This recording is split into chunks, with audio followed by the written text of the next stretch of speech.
Unit conversion के बारे में मैं बता रहा हूँ। तो यूनिट कन्वर्सन जो है, कभी भी इस चैप्टर में यूनिट की जहाँ तक बात होगी तो उसमें काफ़ी बच्चे इसमें गलतियाँ करते हैं। गलतियाँ किस प्रकार से होती है, कभी कभी आप क्वेश्चन तो सही बना लेते हैं लेकिन ऑप्शन में यूनिट अलग दिया होता है। कभी कभी आप किलोमीटर में आंसर लाते हैं तो मीटर में आंसर दिया रहता है। कभी कभी किलोमीटर प्रति घंटा में आप आंसर लाते हैं, kmph में स्पीड लाने की बात हो तो तब क्या होता है कि ऑप्शन मीटर प्रति सेकंड में दिया रहता है। अब ये तो स्पीड की बात हुई। कभी कभी जहाँ तक टाइम की बात होगी तो टाइम कभी कभी आवर में आंसर होगा, कभी कभी मिनट में आंसर होगा और कभी कभी सेकंड में आंसर होगा। तो चलिए हम लोग समझ लेते हैं थोड़ा सा कन्वर्सन ऑफ यूनिट। तो कन्वर्सन ऑफ यूनिट समझने के लिए ऐसे समझिए, एक हो गया आपका डिस्टेंस इज इक्वल टू क्या होता है बच्चों, स्पीड इनटू टाइम। तो डिस्टेंस जो होगा,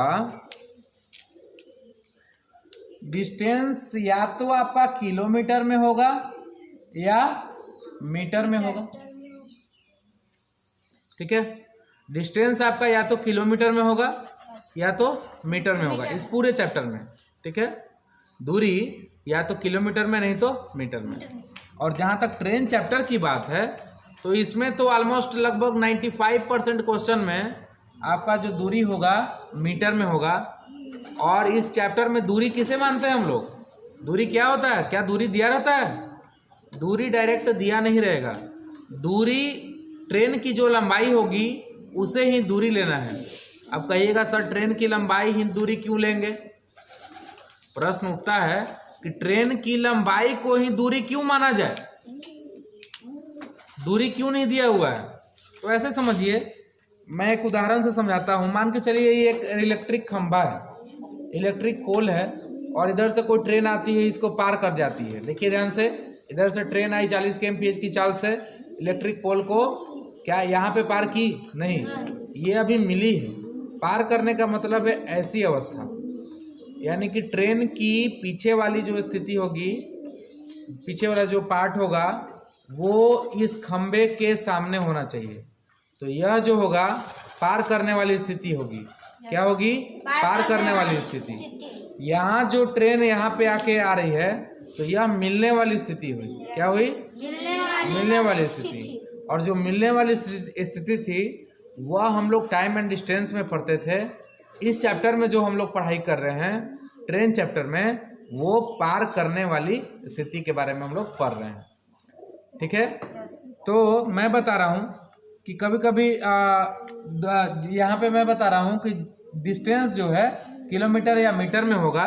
ठीक है, लेकिन इस चैप्टर में यानी ट्रेन चैप्टर में ऑलमोस्ट मीटर में ही आपका दूरी दिया रहेगा। ट्रेन जैसे दे दिया कि 400 मीटर लंबी एक रेलगाड़ी, तो समझ जाना है कि 400 मीटर क्या है, दूरी। डिस्टेंस क्या है, distance is equal to length of the train. Distance is equal to train की लंबाई। ट्रेन की जो लंबाई होगी वही दूरी होगी। अब कहिएगा ट्रेन की लंबाई ही दूरी क्यों लेते हैं, क्योंकि ट्रेन अपनी लंबाई को ही पार करती है। देखिए ध्यान से, ट्रेन इतनी लंबी है, यही है ट्रेन, आ गई, अभी पार नहीं की है, अभी तक पार नहीं की है। देखिए समझिएगा, अभी भी पार नहीं की है, अभी भी नहीं, अभी भी नहीं, अब पार की। तो ट्रेन अपनी लंबाई को ही ना पार कर गई, यानी कि ट्रेन की लंबाई ही ना दूरी होगी। समझ में आया बच्चों?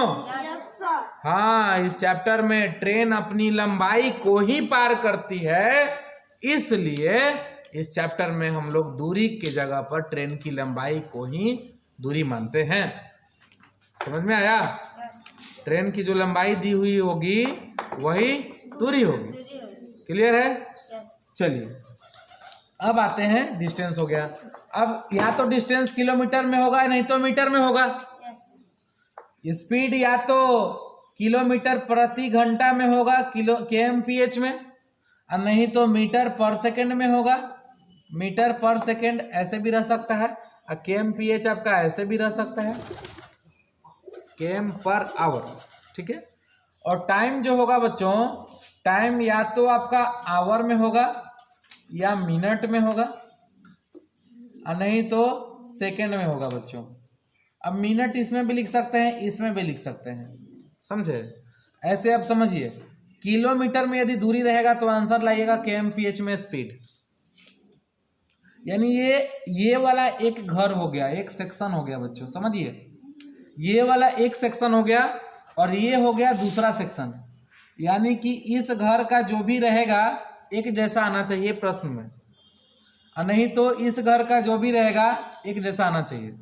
इसका अर्थ यह है कि kmph में यदि स्पीड दिया रहे तो किलोमीटर में दूरी होना चाहिए और आवर में टाइम होना चाहिए। कभी कभी मिनट भी हो सकता है, मिनट इसमें भी हो सकता है, मिनट नीचे वाला यूनिट में भी हो सकता है, मिनट और सेकंड इसमें भी रह सकता है।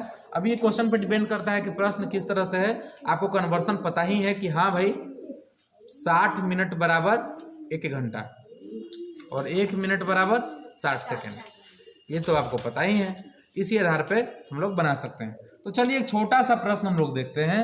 कह दिया जाए कि 90 kmph है बच्चों, इसको मीटर पर सेकंड में जरा निकाल दीजिए। 90 kmph है बच्चों और इसको मीटर पर सेकंड में कन्वर्ट करना है।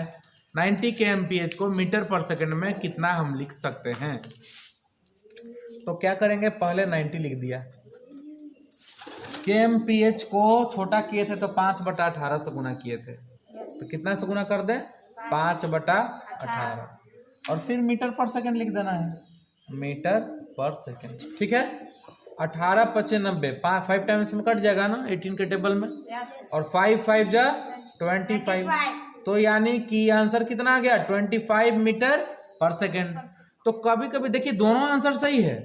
अब आप आंसर निकाल के बैठे हैं क्वेश्चन का 90 kmph और ऑप्शन में 90 kmph है ही नहीं बच्चों, तो आप सही बनाने के बावजूद आपका आंसर गलत हो जाएगा, क्योंकि आप सही तो बनाए हुए हैं लेकिन कन्वर्सन नहीं किए। कन्वर्सन कर दिए होते तो आंसर सही हो जाता। तो कन्वर्सन कर दिए तो क्या आया? 5/18 से गुना किए तो 25 मीटर पर सेकंड आया। 25 मीटर पर सेकंड जो आया, 25 मीटर पर सेकंड जो आया, ठीक है, ये क्या है? स्पीड है ना? तो स्पीड या तो मीटर पर सेकंड में, नहीं तो kmph में। कभी कभी मीटर पर मिनट में भी पूछेगा, कभी कभी किलोमीटर पर मिनट में भी पूछेगा। तो जिस तरह से पूछेगा, मुश्किल करेगा तो सावधानी से उसका आंसर हम लोग देंगे, है ना?